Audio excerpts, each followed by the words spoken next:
cuando nosotros buscamos la experiencia de los maestros en cuanto a cómo lo han hecho, cuáles son sus prácticas, es importante tener en cuenta, lo saben, pero como para puntualizar, tener en cuenta que están en ambientes históricos completamente diferentes al nuestro.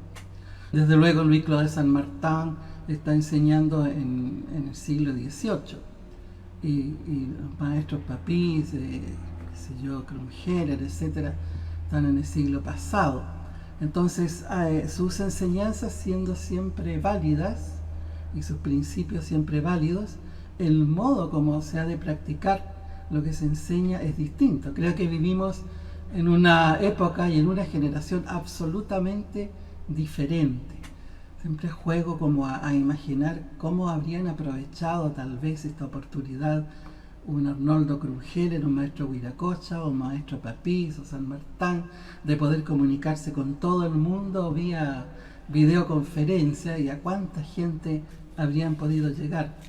Entonces el modo de hacer las cosas es distinto, y para nosotros por una parte es sumamente complicado. Creo que para esta generación es muy difícil, porque tal como decía la hermana Valentina, en sus palabras dijo: vivimos en el revoltijo de la vida actual.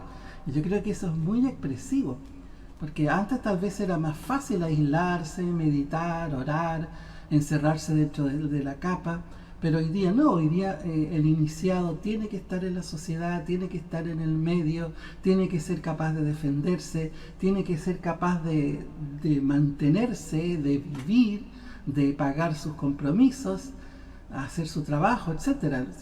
Antes un maestro le bastaba con que le llevaran un poco de donaciones, de fruta, de cosas para comer, y hoy día esto es imposible, hay que usar otros medios. Estamos en una generación absolutamente distinta, y eso significa que nuestra forma de hacer el espiritualismo ha de ser diferente.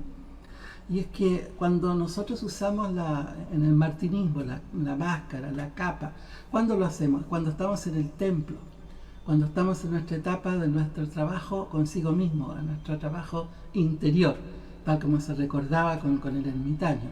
Es un momento, ¿verdad? Un momento de meditación, de reflexión.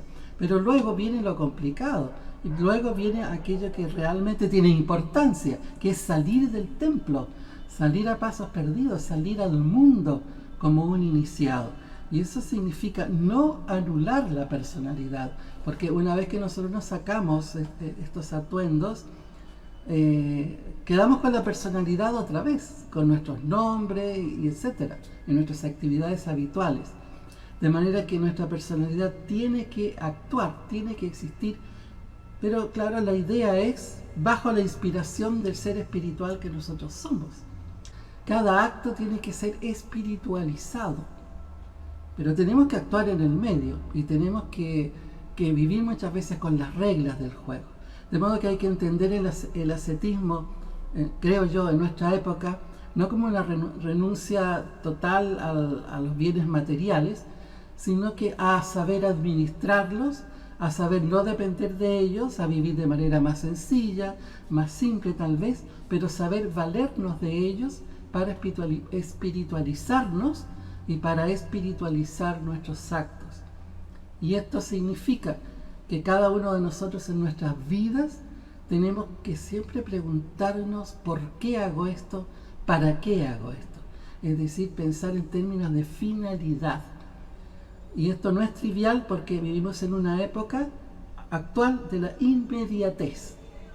Todo funciona así, que sea instantáneo, café instantáneo, té instantáneo, todo instantáneo, que sea instantáneo, sin pensar en las consecuencias de mis actos, sin proyectarse más allá. Es una época de mucho egoísmo, no es novedad lo que estoy diciendo.